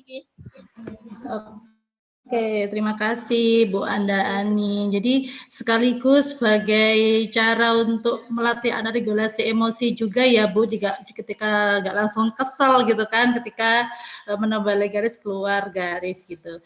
Nah selanjutnya nih, Assalamualaikum ayahnya Mas Duta, Masya Allah. Ini yang di sesi pertama bertanya, sekarang juga bertanya lagi gitu. Semangat sekali ayah, saya sangat terharu sekali ini ayah menyimak dari awal gitu. Boleh boleh dijelaskan ke Bu Ani juga ayah usia Mas Duta berapa begitu, monggo. Monggo ayah. Ya, ini kan kebetulan Duta usianya 2 tahun lebih 3 bulan. Ini izin mau tanya sih sebenarnya. Sebenarnya kalau untuk anak usia segitu, dan mungkin ini agak jauh ke depan. Jadi kan gimana pun kan faktor lingkungan itu setahu saya kan paling punya impact yang cukup besar kan. Walaupun mungkin pola asuh orang tua di rumah, keluarga kan juga yang paling pertama dia dapat kan dari keluarga. Tapi kan hampir mungkin lebih dari 60% kan di luar rumah tuh. Nah, ada nggak sih sebenarnya pola komunikasi, mungkin nggak hanya sekarang, sampai ke depan nanti pola komunikasi yang di waktu kita yang cukup terbatas itu bisa optimal gitu pola komunikasinya, sehingga karakternya baik secara kognitif, mungkin kognitif, kemudian faktor yang lain, kecerdasan, emosi, IQ, EQ-nya bisa jalan gitu maksudnya Bu. Di spare waktu yang terbatas itu supaya pengaruh dari luar itu bisa terfilter dengan baik gitu. Itu sih mungkin. Ya nggak hanya sekarang, mungkin nanti ketika remaja, ketika nanti udah di atas 7 tahun gitu. Begitu Bu. Terima kasih. Baik. Ya, boleh monggo langsung mau dijawab, nggak apa-apa Bu Ani. Ya, baik. Kok ya pas yang nanya ayah ya, karena nanti jawabannya adalah soal figur ayah ini ya, tentang bagaimana anak-anak kita itu akan bisa punya benteng untuk memiliki tameng terhadap pengaruh-pengaruh negatif dari pergaulan di luar rumah gitu. Jadi begini, yang pertama begini. Saya cerita ya, kan saya juga belajar, saya sendiri masih belajar dan akan insya Allah mudah-mudahan diberikan Allah hidayah untuk terus belajar pada banyak sekali ilmu-ilmu parenting karena studi passion saya. Saya itu pernah ngambil series kuliah parenting nabawiyahnya Ustadz Budi Azhari. Sudah terkenal ya, insya Allah. Beliau itu punya kurikulum yang sangat terstruktur tentang pendidikan anak dengan prinsip-prinsip nabawiyah. Waktu itu dibahas tentang bab ini, bagaimana caranya seorang anak yang jauh dari orang tua, itu dia akan tetap, yang dia ingat itu adalah nasihat orang tuanya, bukan terpengaruh sama pergaulan negatif di luar dirinya. Maksudnya misalnya gini dah, anak-anak kita SMP nih ya, sekolah di SMP, orang tuanya jauh di rumah begitu ya. Terus biasa kan anak-anak SMP, coba dong nih rokok, ayolah kak lanang kon, kak ngerokok, gitulah. Biasa kan? Gitu. Kemarin soalnya barusan ada konseling anak ini. Saya ini nggak ngerokok Bu, gitu dia bilang. Saya ini nggak ngerokok. Teman saya ngece saya, banci, saya ini teguh Bu enggak rokok. Oh ya, kenapa? Nah, jawabannya ada di sini. Bapak dan Ibu, jadi anak-anak yang enggak gampang terikut pergaulan negatif di luar walaupun sedang terpisah atau tidak sedang bersama orang tua, itu ternyata yang diingat adalah nasihat-nasihat orang tua. Nah, makanya sekarang cara kita kan bagaimana supaya nasihat-nasihat kita ini melekat di memori anak, begitu ya, supaya nanti ketika dia benar-benar tidak sedang bersama kita, yang mereka ingat adalah pesan kita, nasihat kita, bukan apa yang ada di depannya itu. Makanya figur kita harus kuat sekali ke anak. Nah, ada sebuah kisah yang luar biasa di Quran. Insya Allah ini ada di surat Yusuf di bagian tengah. Tahu ada adegan dia digoda oleh perempuan ya, yang kemudian sama beberapa tafsir disebut perempuannya itu namanya Zulaikha, tapi di Qur'annya kan sebenarnya nama Zulaikhanya nggak ada. Tapi intinya Nabi Yusuf itu digoda oleh perempuan gitu ya. Dan kalimat di Qur'annya itu, dan aku hampir saja tergoda seandainya saja tidak aku melihat sebuah tanda. Nah, ada berbagai macam ada beberapa macam versi tafsir yang digali. Salah satu dari berbagai macam tafsir dari ayat itu, ketika Nabi Yusuf digoda oleh perempuan itu dan hampir tergoda, maka yang dia lihat saat itu adalah ibarat kalau sinetron itu kayak langsung muncul bayangan halu gitu ya, gitu loh ya. Yang pernah nonton sinetron tahu adegan ini gitu ya. Itu muncul bayangan set gitu ya, bayangan ayahnya Nabi Yusuf, yaitu bayangan Nabi Yakub itu ngelihat Nabi Yusuf begini dengan muka yang masam set gitu. Dan bayangkan ketika dia di depan dia sudah ada perempuan cantik menggoda, hampir tergoda, tiba-tiba kemudian teringatlah dia oleh sosok ayahnya begitu. Nah, kemudian tadi para pakar parenting mengkaji bagaimana seorang Nabi Yakub yang nun jauh di sana, begitu ya, yang nun jauh di sana bisa muncul di dalam bayangan Nabi Yusuf, kemudian membantu Nabi Yusuf tercegah dari perbuatan mungkar gitu. Ternyata ketika dianalisis, ketika mereka masih bersama, ketika masih kanak-kanak belum terpisah, Nabi Yakub itu sangat cinta gitu ya, sangat dekat gitu ya, sangat dekat dengan anak, dan kemudian anaknya bisa ibarat ada ikatan hati dengan anaknya begitu. Nah, buat ayah duta begitu ya. Jadi kalau kita ingin anak kita di masa depan benar-benar bisa mengingat nasihat-nasihat kita ketika dia berhadapan dengan sedang jauh dari kita dan tiba-tiba mendapat pengaruh negatif, mudah-mudahan value-value baiknya yang menang di hatinya itu adalah ketika kita sudah tertanam kuat dalam memori anak. Bagaimana kita sebagai seorang ayah bisa menjadi tanaman yang kuat bagi anak. Yang pertama, karena sekarang ngomongnya saya mundur nih ya, ngomong ke anak usia 2 tahun. Ya. Saya itu kalau sarankan ke ayah dan bunda, ya, semua ayah dan bunda harus berusaha menciptakan nuansa sedemikian rupa, walaupun nanti caranya satu keluarga dan yang lain berbeda, semua anak itu harus menganggap anak-anak itu, orang tuanya itu adalah my hero. Wah, gitu ya. My father is my hero. Wah, gitu ya. Jadi bapak-bapak itu harus wow buat anak-anak gitu ya.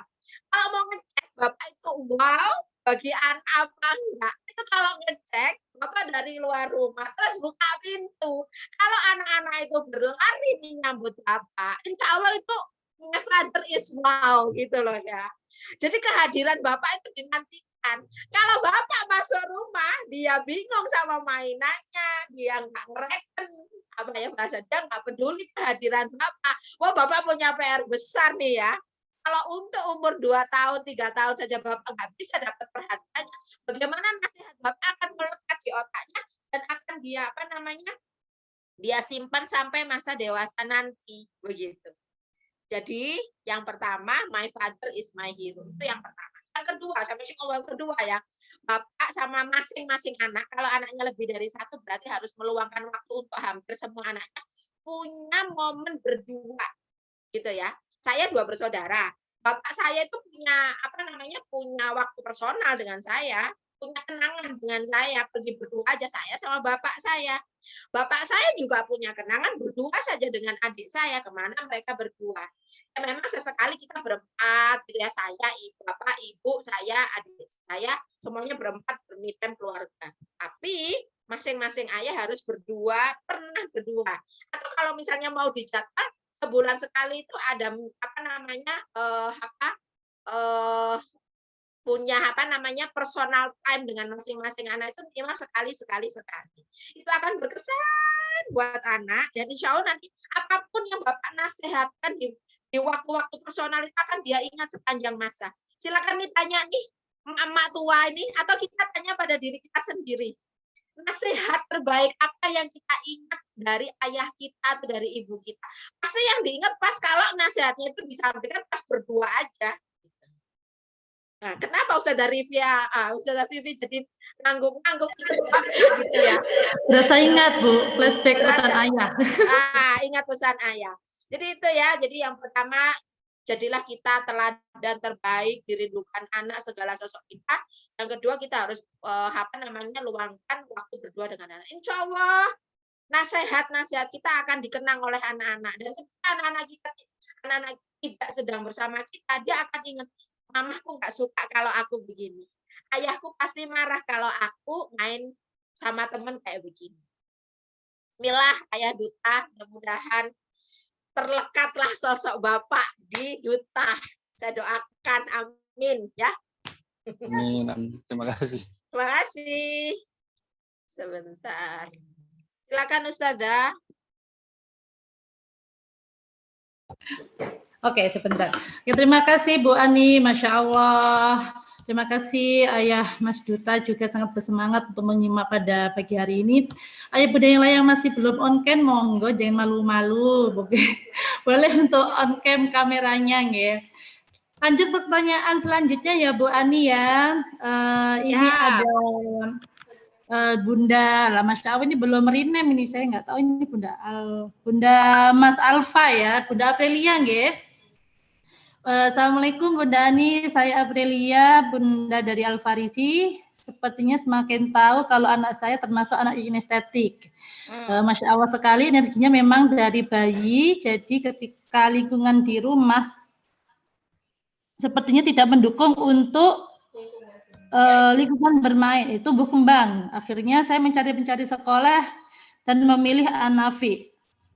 Bagaimana saya sebagai orang tua memfasilitasi ataupun mensimulasi dengan kecerdasan di usia anak 2,5 tahun. Jadi anak dengan kecerdasan kinestetik, Bu Ani.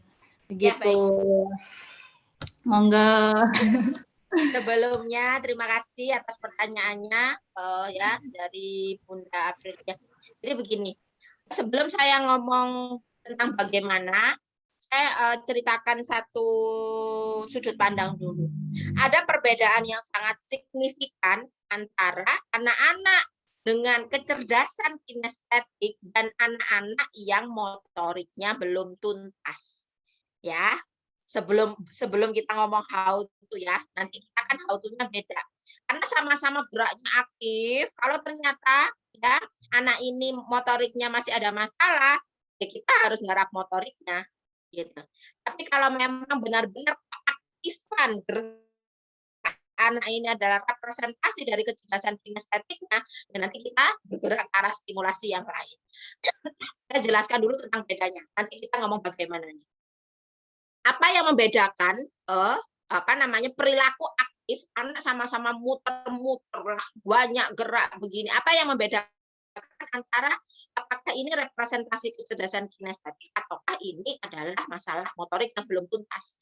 Yang pertama, anak ini kalau memang dia cerdas secara kinestetik, berarti semua area tumbuh kembangnya sesuai dengan tahapan.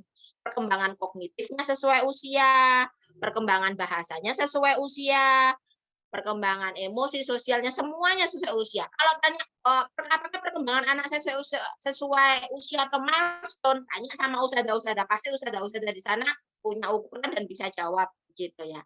Misal nih ya, anak saya ini kecerdasannya kinestetik Bu Ani, tapi speech delay. Yo, nanti dulu dong gitu ya.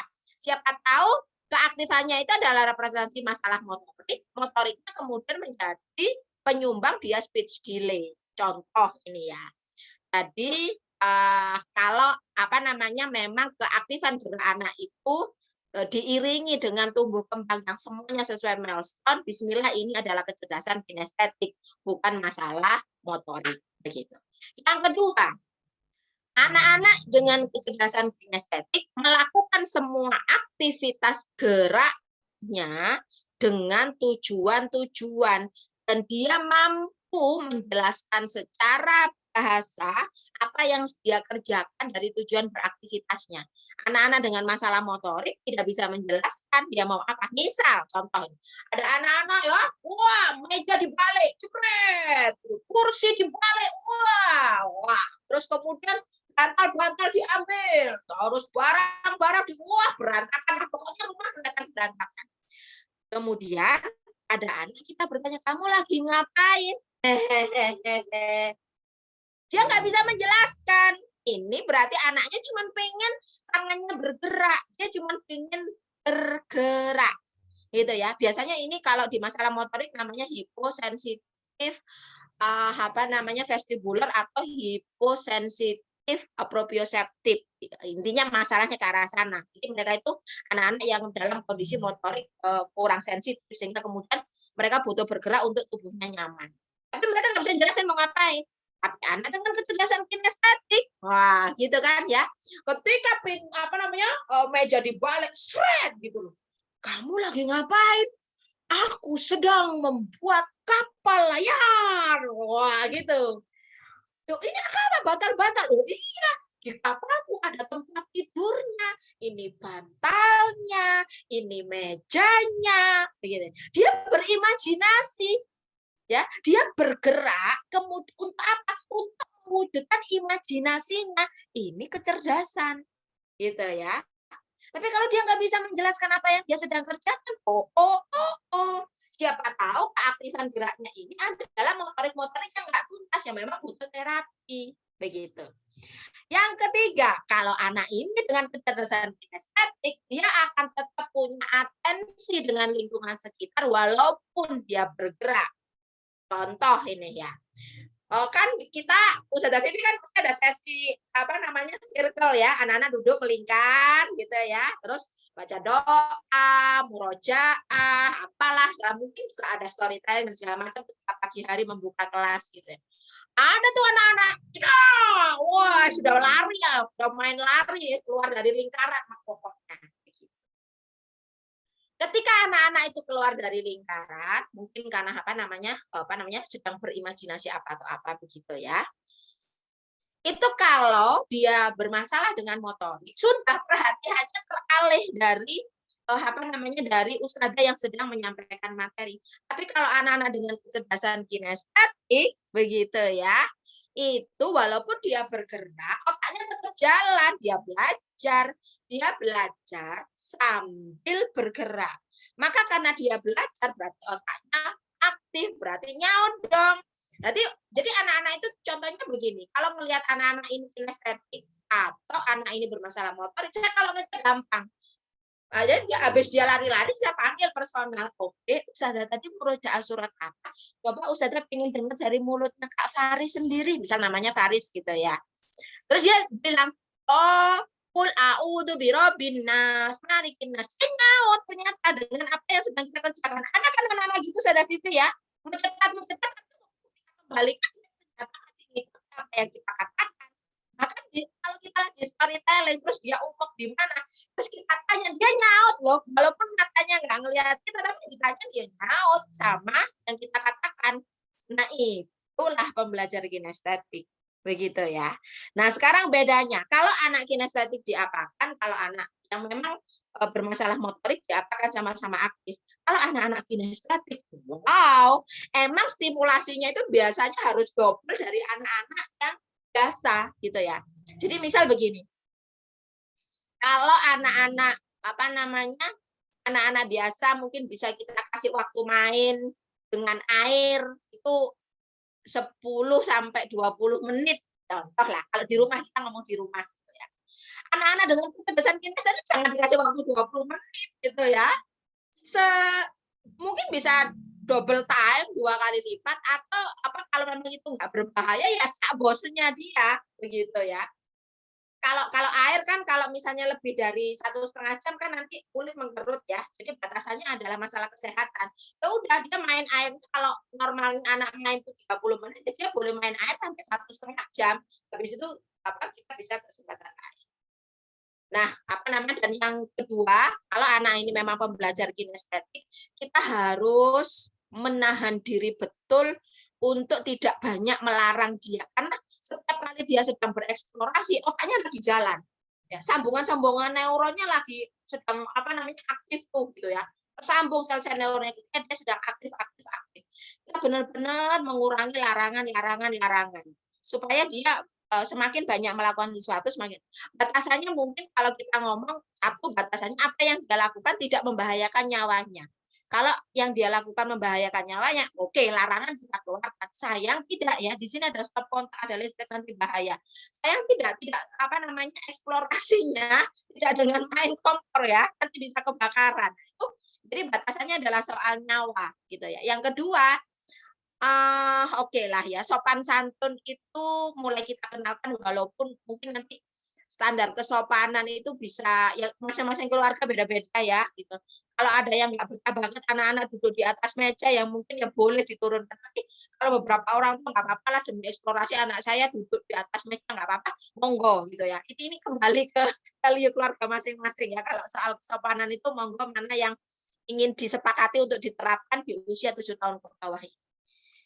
Itu, kalau anak yang masalahnya ternyata aktif, kayak gitu, ternyata masalahnya dalam motorik, terus diapain? Ya distimulasi motorik itu, saya nanti cerita 2 jam lagi kalau motorik harus diapakan. Tapi intinya kalau emang motoriknya nggak tuntas, ada banyak PR stimulasi motorik yang harus dikerjakan.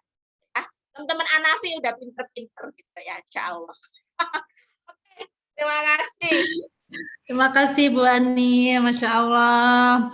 Oke, apa namanya? Alhamdulillah untuk beberapa pertanyaan sudah terjawab ya Bu Ani. Ini apabila nanti masih ada pertanyaan nih, karena masih belum ada, mungkin yang masih repot di jalan, beberapa kan saya lihat tadi ada di perjalanan, boleh nanti japri ke Usvivi, biar nanti saya langsung ke Bu Ani kayak gitu nggih. Oke. Ini sudah ada 3 pertanyaan, saya rasa cukup ya Bu Ani ya. Mau nambah lagi Bu Ani? Kalau tidak ada yang nanya, saya closing statement dulu. Oke, boleh, monggo Bu Ani. Oke, baik. Saya mohon izin untuk closing statement ini. Bismillahirrahmanirrahim. Ayah dan Bunda, yang pertama-tama saya ucapkan terima kasih ya, Masya Allah, nyimaknya luar biasa. Kelihatan wajah-wajahnya serius, mudah-mudahan serius yang bahagia ya. Terus kemudian serius tertekan loh ya, aduh aku harus melakukan ini, aku harus melakukan itu dan segala macam. Statement dari saya, Bapak dan Ibu, semua yang saya ceritakan dan tidak hanya di sini, di banyak tempat juga di buku-buku saya, konon katanya itu namanya ilmu parenting ya. Ilmu parenting, ilmu mengasuh anak, ilmu mendidik anak, itu adalah sebagian daripada ikhtiar kita untuk memampukan diri kita untuk jadi orang tua yang lebih baik dari waktu ke waktu. Bapak dan Ibu baca buku, Bapak dan Ibu nyimak acara parenting yang diselenggarakan sekolah, Bapak dan Ibu ngikutin podcast, YouTube channel, siapa ada Aisyah Dahlan, Bunda Eli Rismana, banyak banget parenting. Itu semuanya ilmu, gitu ya. Semakin kita punya semangat untuk belajar bagaimana yang baik itu, insya Allah akan terus menambah kemampuan kita untuk menjadi orang tua yang baik yang menjadi amanah kita. Tetapi saya mohon dengan sangat gitu ya, kita juga harus menghayati rasa syukur kita gitu ya, menghayati nikmat-nikmat yang sudah diberikan Allah dan kemudian kita usahakan pemberian nikmat Allah itu dengan banyak bersyukur. Apa itu Bapak dan Ibu yang sudah punya anak dan alhamdulillah ya dipercayakan di lembaga bernama An-Nafi ini, Bapak dan Ibu harus optimis. Siapapun yang diberi amanah oleh Allah jadi orang tua, insya Allah sebetulnya Allah itu sudah kasih paket lengkap. Saya pasti bisa jadi orang tua yang baik. Saya pasti bisa jadi ayah yang baik. Saya pasti jadi ibu yang baik. Karena semua orang tua itu dibekali fitrah untuk jadi ayah dan fitrah jadi ibu. Setiap dia diberikan anak itu. Ibu yang dulunya nggak suka anak kecil ketika hamil kemudian melahirkan mau nggak mau tiba-tiba akan tumbuh ya rasa untuk ini dekat dengan anak, detail dengan anak, bisa bonding dengan anaknya sendiri gitu ya.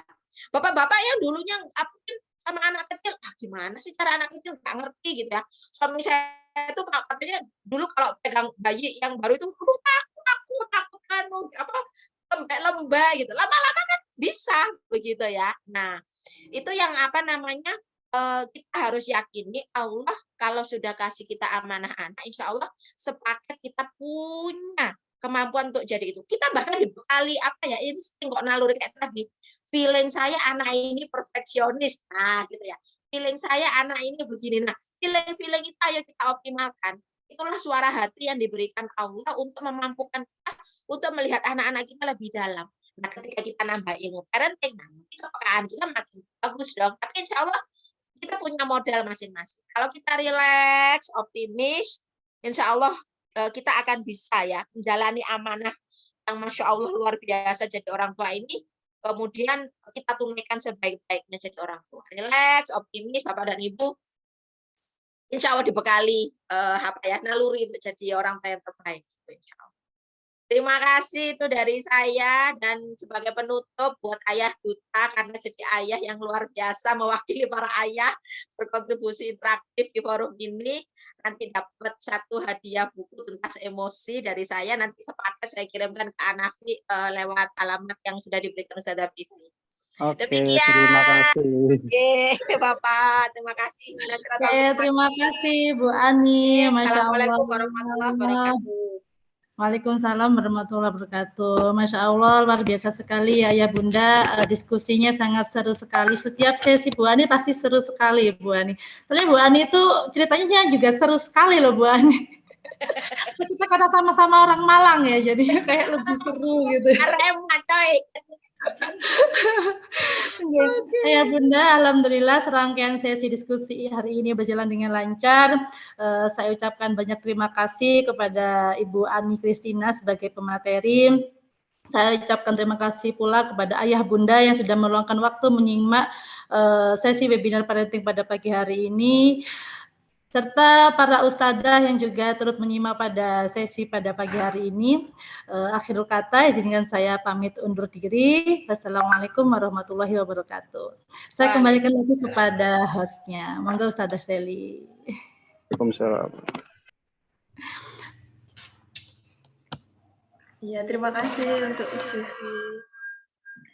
Demikianlah Ayah Bunda agenda parenting webinar dengan tema pendidikan intelektual versus karakter. Saya selaku pemandu acara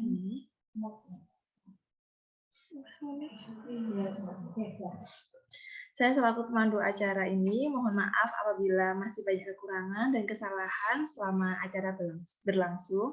Tak lupa saya ucapkan terima kasih atas kesediaan Ibu Ani Kristina SPSI.